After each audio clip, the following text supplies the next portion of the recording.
So let me just start some thoughts on the Lakers before I go to break. Lakers have had a really short offseason, right? Like their season ended on October 11th, and their first preseason game is December 11th. So we're talking about 2 months, roughly half of what a normal offseason is for a finals champ. You know, not for any other team, but for a finals champ. They're getting half the time they normally would. But Rob Pelinka has been busy as hell. They brought in the sixth man of the year, Montrezl Harrell. They brought in the sixth man of the year runner-up, Dennis Schroeder. They brought in Marc Gasol. They brought in Wesley Matthews. They re-signed KCP. They re-signed Markieff Morris. And then in the last 24 hours, they made the moves that everybody was expecting. First, there was the news that LeBron had agreed to a 2-year extension with the Lakers. Then the news that Anthony Davis had agreed to a 5-year extension with the Lakers. And both were expected, but for any Laker fan freaking out and sweating that either LeBron or AD would leave, rest assured, that's not happening. Nor should it. Like, why would they? Why would they? They just won a ring. They've got a really good look at another. In fact, I'd make the argument that this year's roster is better than last year's roster. Now, that doesn't mean they're going to win again, but all you can ask for at this point is a chance, and they've got a damn good chance. In fact, they've got better than a damn good chance. The deals with LeBron and AD are not a surprise, but they are interesting. As an example, that 2-year extension that LeBron reportedly agreed to is going to run through the end of the 2023 season and reportedly is worth $85 million. Now, some of you might be thinking, $85 million for 2 years. It's a ton of cash, especially for a guy who's got that many miles on him, especially for a guy who's going to turn 36 later this month. But in this case, to me, $85 million, it's not too much. In fact, it's not even close to too much. In fact, I'm going to argue that LeBron is worth a hell of a lot more than $85 million. I'm going to argue that LeBron is worth double that amount of money, if not more. And again, that's not hyperbole. That's not exaggeration. Look where the Lakers were before LeBron arrived. They hadn't been in the postseason in years.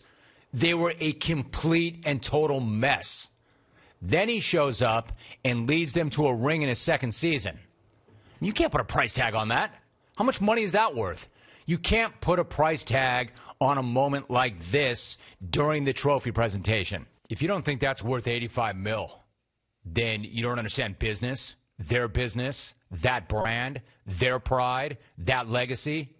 I mean, you could pass that hat among Laker fans and come up with way more than $85 million to pay that guy. Again, as a reminder, when he came to the Lakers, they were coming off a 35-win season. And the thinking was, remember, LeBron was not coming here to win, right? LeBron was coming here to start his retirement. LeBron was coming here to plant his flag, start his production company, or build that production company. He was coming here to finish his career, to start his next career. People clowned him. People called him washed. Laker haters were cackling and looking to celebrate every single loss, and it only got worse. Magic quit the organization so he could tweet. Luke Walton moved on, and the search for a replacement took longer than expected.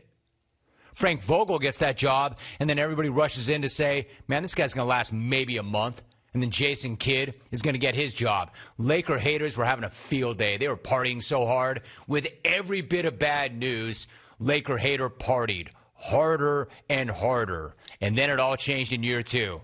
All LeBron did was lead that team to a title in his second season, and now we're talking about looking to go back-to-back and maybe starting a mini dynasty. Trust me, $85 million is not a lot of money for this guy. If anything, he's underpaid. Hand him a blank check. Call that his contract. And one more thing before I go to break. Remember that rap that nobody wanted to play with this guy? That nobody wanted to be this guy's teammate? Remember all that? And that the Lakers' prestige was gone. Nobody wanted to be a part of that. Yeah, how old and cold does that take seem right now? When LeBron's got another ring, and guys are lining up to be on the Lakers, underpaid at $85 million.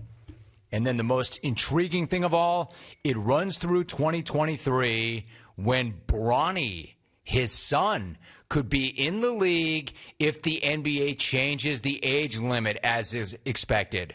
You think that might motivate Bron to stay in the league long enough to play with his son? That's a big why. People are always talking about what's your why, what's your why. LeBron's got a lot of whys. I would imagine that's a big why. Big day for the Lakers.